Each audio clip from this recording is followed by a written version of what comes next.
The periscope lens caught the dying light of dawn as Commander Takeshi Yamamoto raised it above the choppy waters of the Philippine Sea. What he saw through that narrow circle of glass would haunt him for the rest of his days, if he lived to see them end. 3 oil slicks stretched across the horizon like black ribbons of death, marking the graves of merchant vessels that had vanished without a trace, without a distress call, without even the dignity of a final radio transmission to warn others of their fate. "Sir, we've lost contact with the Hokuku Maru convoy," reported Lieutenant Sato, his voice tight with the kind of controlled panic that had become all too familiar aboard the destroyer Yukikaze. The morning briefing had listed 14 merchant ships departing Yokohama for the Philippines. By sunset, only 7 remained unaccounted for. Not destroyed, not attacked, simply gone, as if the ocean had opened its mouth and swallowed them whole. Yamamoto lowered the periscope and pressed his palms against the cold metal of the conning tower. At 43, he had seen enough war to know the difference between enemy action and natural disaster, between the violent spectacle of air raids and the insidious whisper of something far more dangerous. The oil slicks told a story his superiors in Tokyo refused to hear. Invisible predators were hunting in these waters, striking without warning and vanishing like ghosts beneath the waves.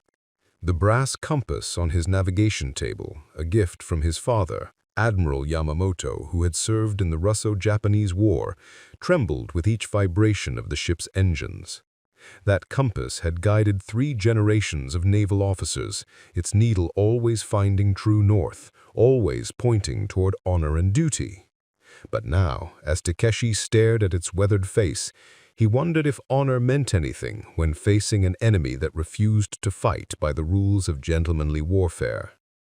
"Commander," called Chief Petty Officer Ishida from the radio station, his weathered hands adjusting the frequency dials with the practiced precision of 20 years at sea. "Imperial Navy Command is requesting updated shipping lane reports. They want to know about convoy speeds and estimated arrival times for the rubber shipments from Indonesia." The irony wasn't lost on Yamamoto. While Tokyo demanded detailed schedules of merchant movements, those same schedules seemed to be reaching enemy hands with disturbing regularity. Every precisely timed convoy, every carefully planned route, every strategic cargo manifest somehow became a death sentence for the brave merchant sailors who trusted the Imperial Navy to protect them. Ensign Nakamura, barely 19 and still carrying the idealistic fire of Naval Academy training, approached with a decoded message from Fleet Headquarters. "Sir, they're asking why our anti-submarine patrols haven't produced any confirmed kills. Admiral Suzuki wants to know if our sonar operators are properly trained." Yamamoto almost laughed at the bitter absurdity.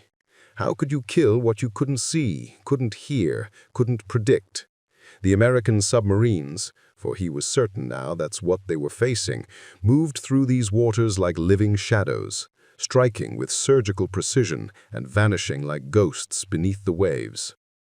The Yukikaze's sonar operator, Seaman First Class Goto, emerged from his cramped station below deck, his face pale with exhaustion. For 3 days he had been listening to the ocean's heartbeat through his headphones, searching for the telltale sounds of enemy submarines, diesel engines, ballast tanks flooding, torpedo tubes opening.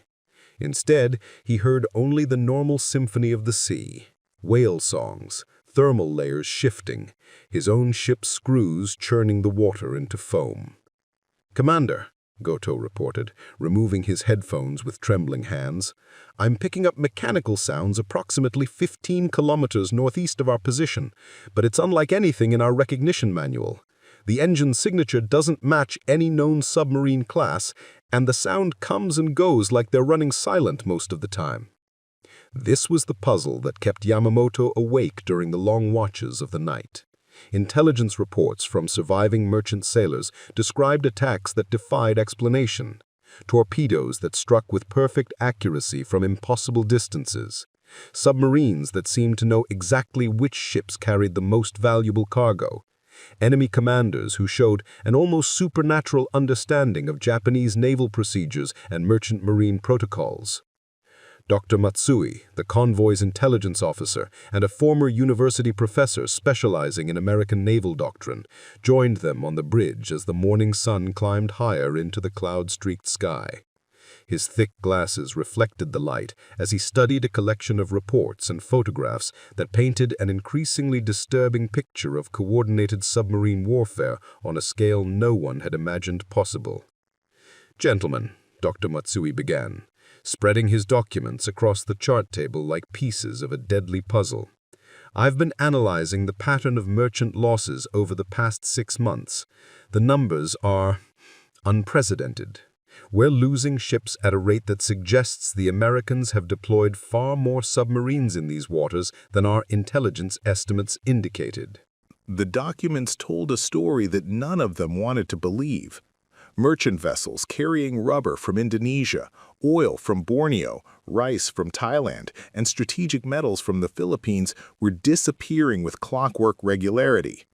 Not damaged, not limping back to port with battle scars and tales of heroic resistance, simply vanishing as if they had never existed. Lieutenant Sato studied the shipping charts with growing horror. Red X marks indicated probable sinkings, each one representing not just a lost cargo ship, but dozens of merchant sailors who would never see their families again. The X marks formed patterns along major shipping routes, creating a constellation of death that stretched from the South China Sea to the waters around the Japanese home islands. "Look at this," Dr. Matsui said, pointing to a series of dates and coordinates. The attack on the Nishin Maru convoy occurred exactly 24 hours after we broadcast revised convoy schedules to all escort vessels. The Tayo Maru was sunk 6 hours after departing Manila, following a route that had been classified as secret until the day before. Either we're dealing with an enemy possessed of supernatural intelligence, or he let the implication hang in the air like smoke from a funeral pyre. The possibility that their communications were being intercepted and decoded seemed impossible. Japanese naval codes were among the most sophisticated in the world, changed regularly and protected by layers of security that had taken years to develop. But the evidence pointed toward an uncomfortable truth. Every major convoy movement, every strategic shipping schedule, every classified route change seemed to reach American submarines with devastating efficiency. The hunters weren't just patient and skilled, they were informed, operating with intelligence that allowed them to position their attacks with surgical precision. Chief Petty Officer Ishida's voice cut through their speculation like a blade through silk. "Sir, emergency transmission from the merchant vessel Kyoto Maru. They report torpedo wake sighted off their starboard bow. They're taking evasive action and requesting immediate escort assistance." Yamamoto felt his heart hammering against his ribs as he grabbed the speaking tube to the engine room. "Emergency speed, all ahead full. Helmsman, set course for the Kyoto Maru's last reported position." The Yukikase's engines roared to life with renewed fury, her steel hull cutting through the waves like a sword seeking vengeance. But even as they raced toward the scene, Yamamoto knew they would arrive too late. The pattern had repeated itself too many times. By the time escort vessels reached the coordinates of a distress call, they would find only debris, oil slicks, and the empty silence of the ocean, keeping its secrets.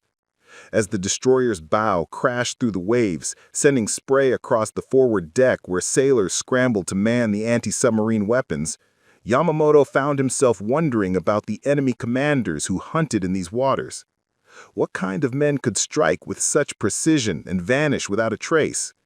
How many American submarines were operating in the Pacific, and why did every intelligence estimate seem woefully inadequate to explain the scale of merchant losses? The brass compass on his table continued its steady dance with the ship's motion, its needle always pointing toward magnetic north, always seeking that fixed point of reference in a world where nothing else seemed certain anymore.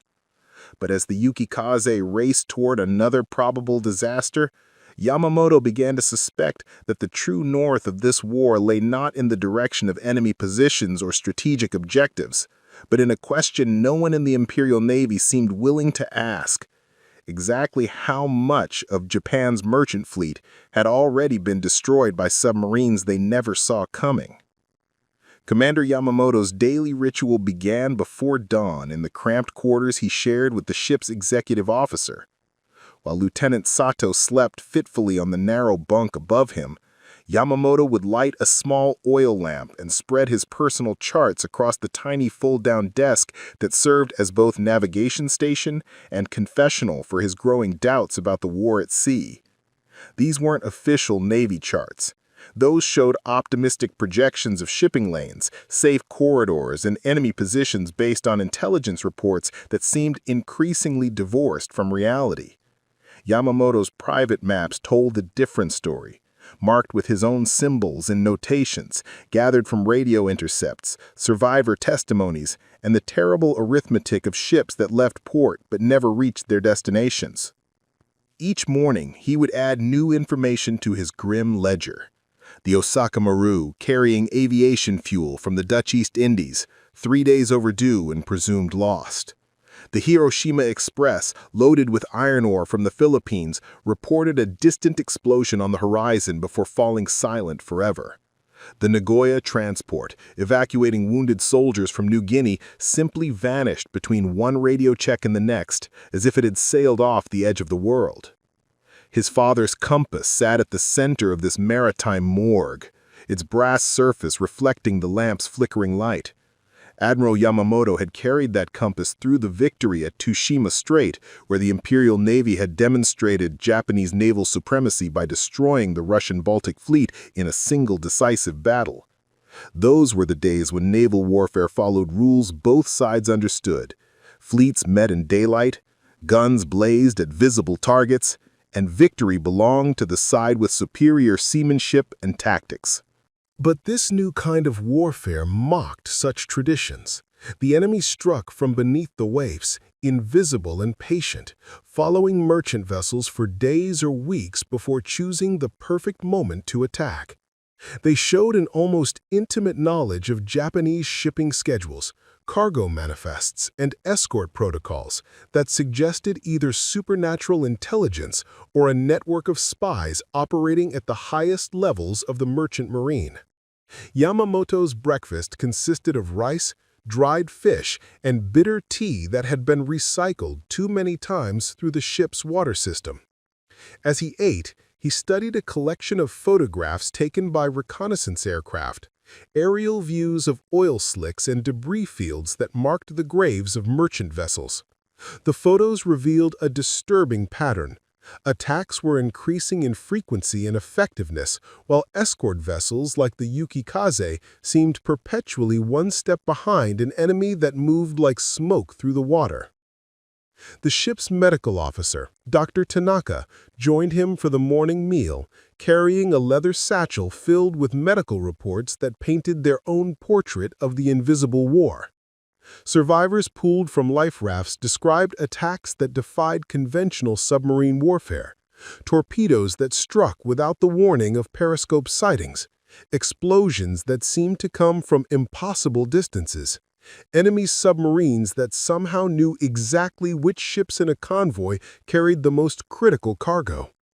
"Commander," Dr. Tanaka said, opening his satchel to reveal photographs of wounded merchant sailors, "I've been documenting the testimonies of survivors from the past month's attacks.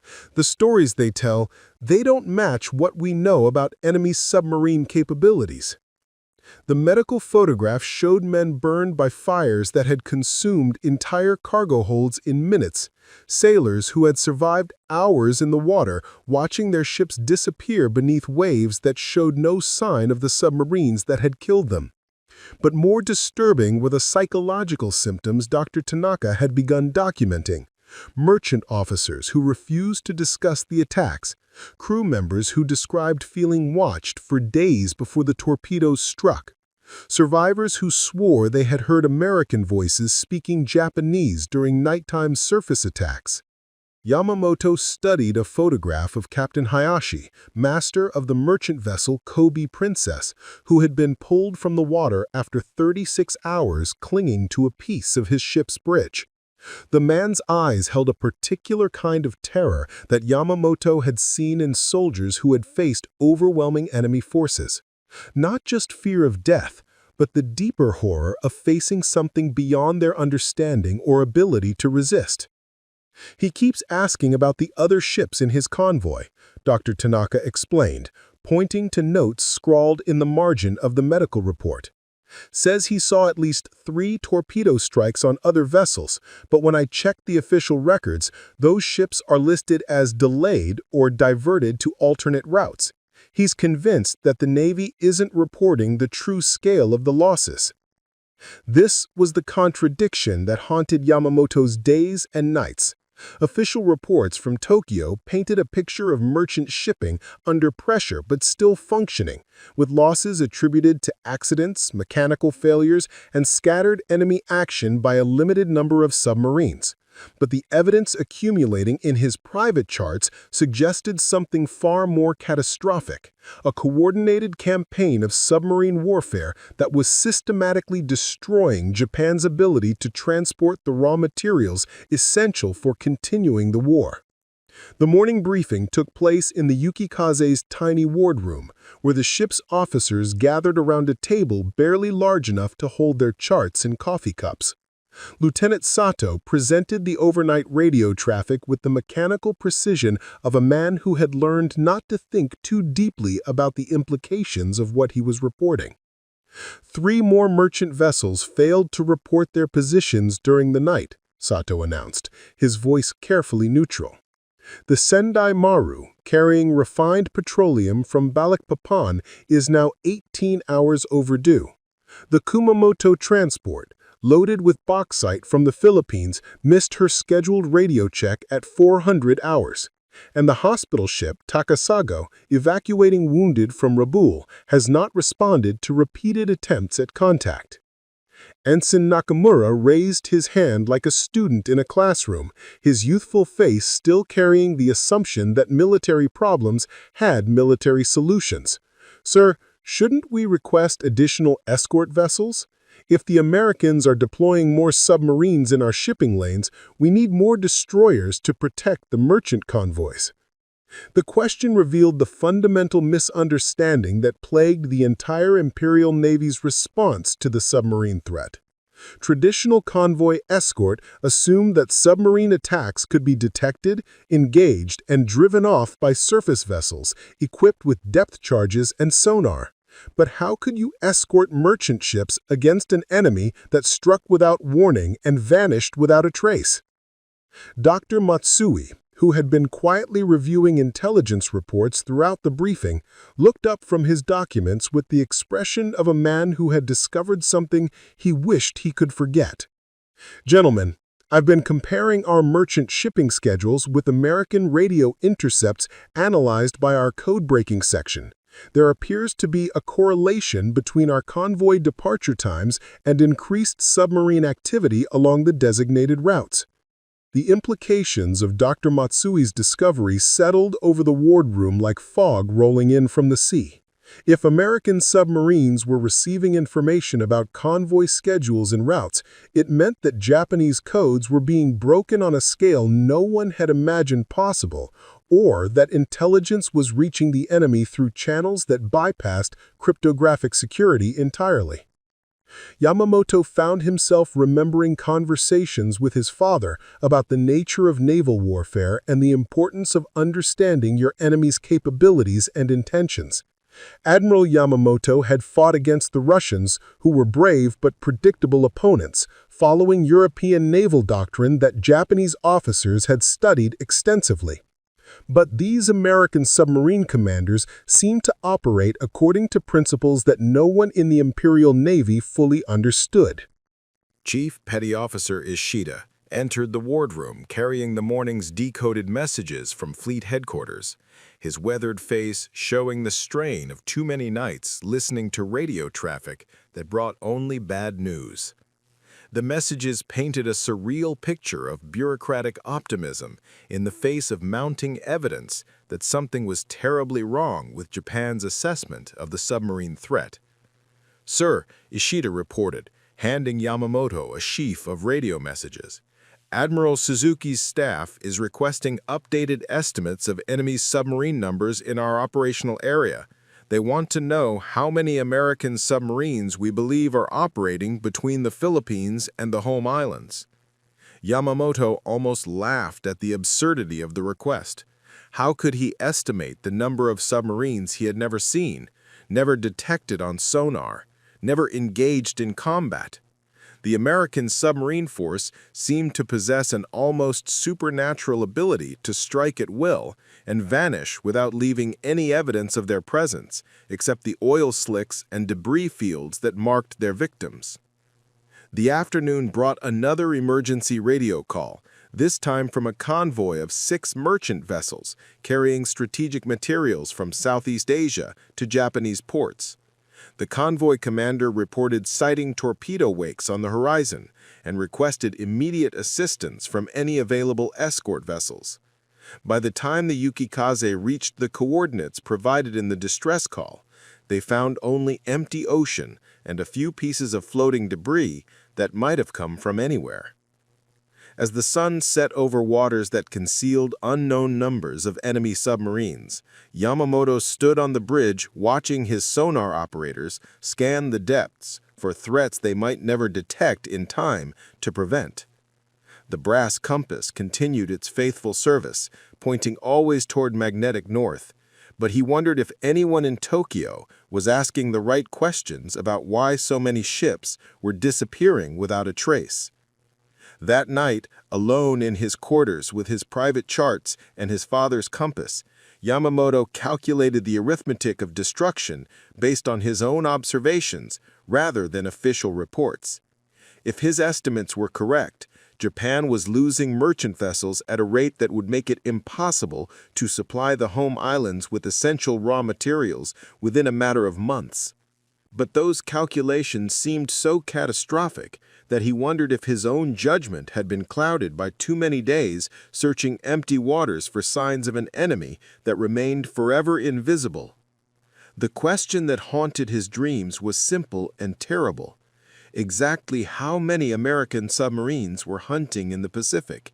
And why did every official estimate seem designed to avoid acknowledging the true scale of the threat they posed to Japan's ability to continue fighting the war? The morning of October 15, 1943, brought news that would shatter Yamamoto's remaining illusions about the scope of submarine warfare being waged against Japan's merchant fleet. Chief Petty Officer Ishida burst into the bridge carrying a radio message that had been transmitted in clear text, a violation of communication security so severe that it could only mean the sender had been facing imminent death and didn't care who intercepted his final words. "Sir," Ishida gasped, his hands shaking as he extended the decoded message. "This came from the Yokohama Maru. She was leading a convoy of 8 merchant vessels carrying aircraft parts and aviation fuel from the Philippines. Captain Watanabe transmitted this just before the radio went silent." Yamamoto read the message aloud to his assembled officers, each word falling like a hammer blow against their understanding of what they were facing. Under attack by multiple submarines, torpedoes from port and starboard simultaneously. Count at least 3 enemy vessels coordinating assault. This is not random submarine activity. This is organized wolf pack hunting. Convoys scattered. Osaka Maru and Hiroshima Express are already sinking. Enemy submarines surfacing to finish survivors with deck guns. They are hunting us like animals. Tell Tokyo the Americans have more submarines than anyone imagined. They know our routes, our schedules, our cargo manifests. We never had a chance.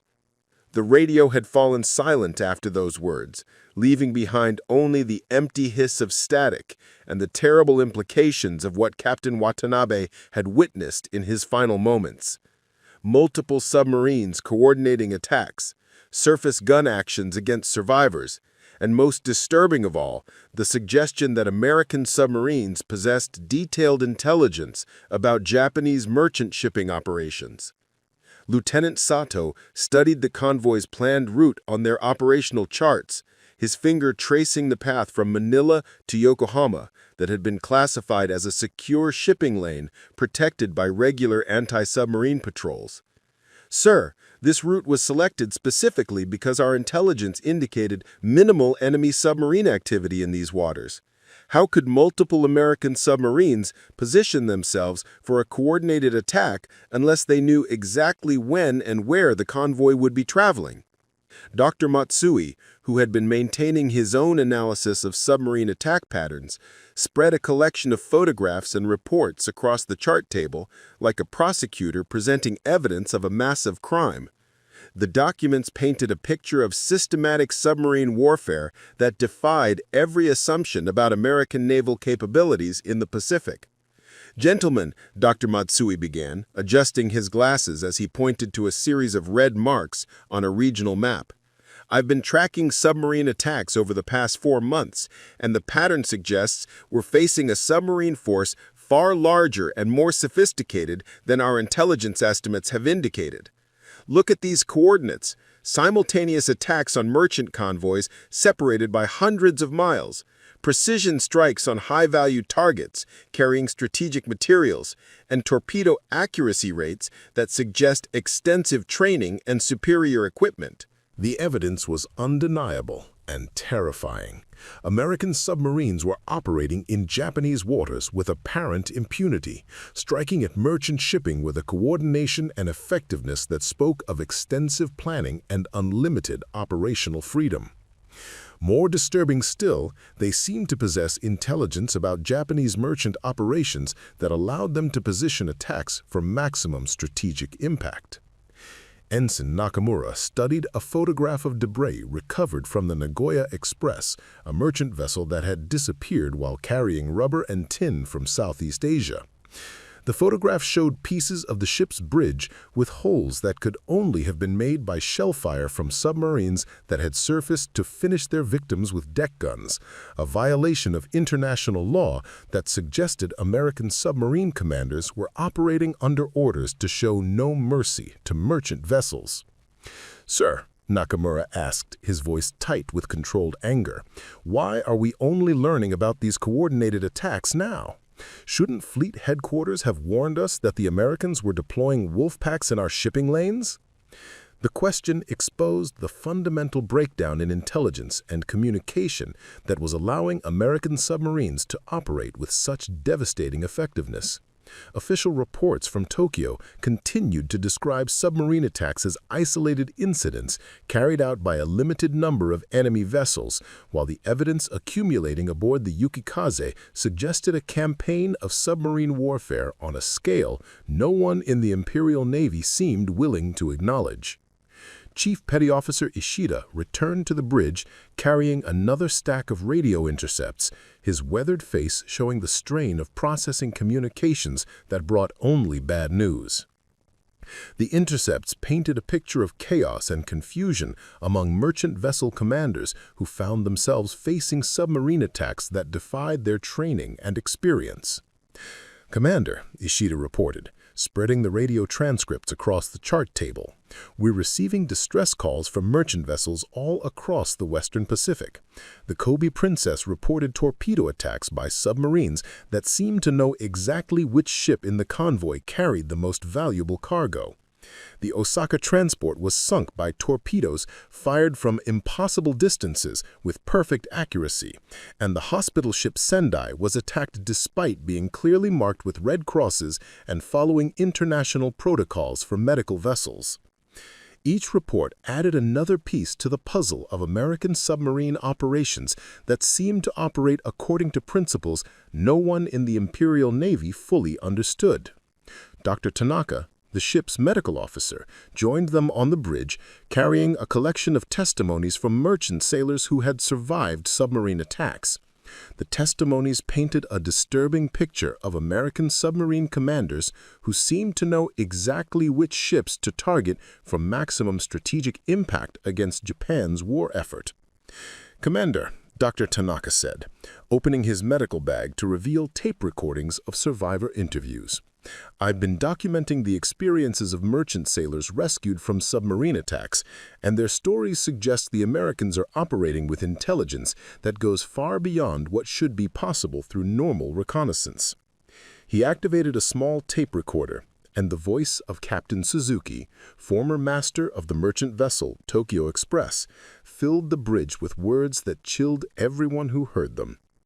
The submarine surfaced about 200 meters off our starboard beam just after sunset. I could see the American flag painted on the conning tower and crew members manning deck guns. But what terrified me was that they seemed to know everything about our cargo and destination. The submarine commander called out in perfect Japanese, asking if we were carrying the aircraft engines bound for Yokohama. They knew our shipping manifest better than some of our own crew members.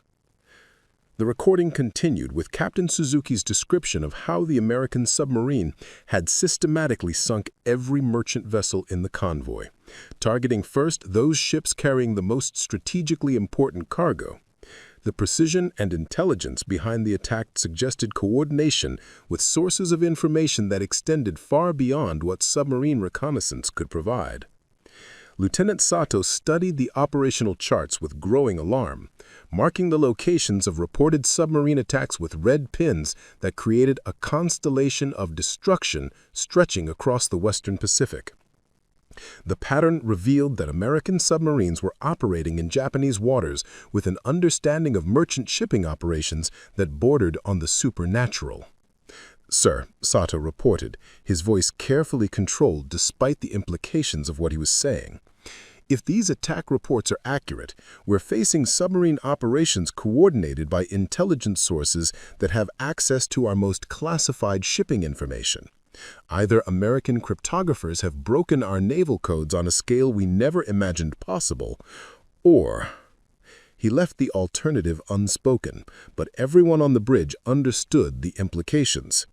If American submarines were receiving intelligence about Japanese merchant operations through sources other than code-breaking, it meant the presence of espionage networks operating at the highest levels of the merchant marine and possibly within the Imperial Navy itself. The afternoon brought an emergency conference call with Admiral Suzuki's staff in Tokyo, transmitted through encrypted radio channels that Yamamoto now suspected might not be as secure as everyone believed.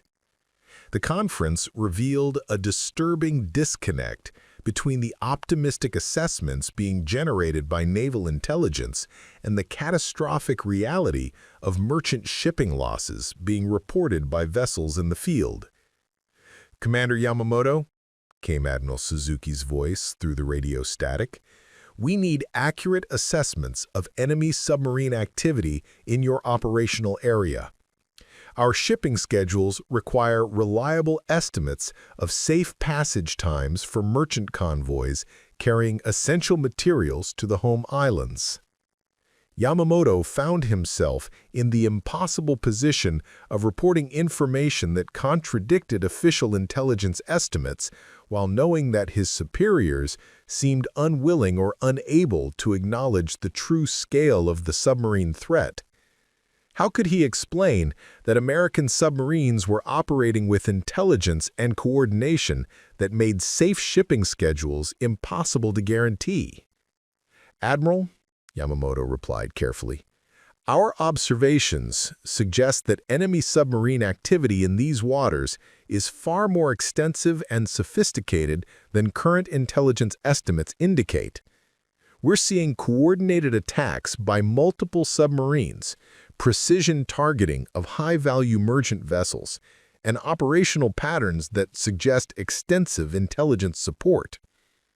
The response from Tokyo revealed the bureaucratic paralysis that was preventing the Imperial Navy from adapting to the submarine warfare being waged against Japan's merchant fleet. Admiral Suzuki's staff continued to request shipping schedules and safe passage estimates, as if the submarine threat could be managed through conventional convoy escort procedures. But Yamamoto knew that conventional anti-submarine warfare was useless against an enemy that struck without warning and vanished without a trace, guided by intelligence that allowed them to position attacks for maximum strategic impact. The American submarines weren't just sinking ships. They were systematically destroying Japan's ability to transport the raw materials essential for continuing the war. As the sun set over waters that concealed unknown numbers of enemy submarines, Yamamoto stood on the bridge, watching his radar operators scan for targets they would never detect in time to prevent the next attack. The brass compass at his navigation station continued its faithful service, pointing always toward magnetic north, but he wondered if anyone in Tokyo was asking the right questions about why Japan's merchant fleet was disappearing at a rate that would make it impossible to supply the home islands within a matter of months. That night, alone in his quarters with his private charts and intercepted radio messages, Yamamoto calculated the arithmetic of destruction based on his own observations rather than official reports. The numbers were so catastrophic that he wondered if his own estimates could possibly be accurate, but the evidence seemed undeniable. American submarines were destroying Japanese merchant shipping faster than it could be replaced, and no one in the Imperial Navy seemed willing to acknowledge the true scale of the disaster unfolding in the waters around Japan. The revelation came not through official intelligence channels or dramatic battle reports, but through a chance encounter with a damaged American submarine that surfaced just before dawn on November 3, 1943, near the coordinates where the merchant vessel Hiroshima Express had disappeared 3 days earlier. The submarine's conning tower bore the scars of depth charge attacks, and her hull showed the telltale signs of a vessel that had been forced to surface due to mechanical problems rather than tactical choice. Commander Yamamoto stood on the bridge of the Yukikaze, watching through binoculars as the enemy submarine crew worked frantically to repair damage to their diving planes. At this distance, perhaps 800 meters, he could see individual sailors moving across the submarine's deck with the practiced efficiency of men who had performed these repairs many times before. But what caught his attention was not the submarine's battle damage, but the rows of small flags painted on the conning tower, each one representing a successful attack against Japanese merchant shipping. "Sir," Lieutenant Sato whispered, his voice tight with disbelief, "I count 47 victory flags on that submarine's tower. 47 merchant vessels destroyed by a single enemy submarine?" The mathematics of that simple observation hit Yamamoto like a physical blow. If one American submarine had sunk 47 Japanese merchant vessels, and if there were dozens or hundreds of similar submarines operating in the Pacific, then the scale of Japan's shipping losses was far beyond anything reported in official intelligence estimates. The implications were so staggering that he found himself hoping his count was wrong, but the evidence was painted clearly on the enemy submarine's hull for anyone willing to see it. Dr. Mitsui joined them on the bridge, carrying a collection of photographs taken through the ship's telescopic camera equipment. The photographs would provide undeniable evidence of what they had witnessed, but Yamamoto already knew that such evidence would be dismissed by superior officers who had invested too much credibility in intelligence estimates that grossly underestimated American submarine capabilities. "Doctor," Mitsui said, adjusting the focus on his camera equipment, "I'm documenting everything we can observe about enemy submarine operations. This may be our only chance to gather intelligence about their actual capabilities and operational patterns." Through his binoculars, Yamamoto watched American submarine crew members working to repair damage that must have been inflicted by one of the few successful depth charge attacks mounted by Japanese escort vessels. The submarine's hull showed the characteristic denting pattern of near-miss explosions, but the vessel remained operational and was already preparing to dive again once repairs were completed.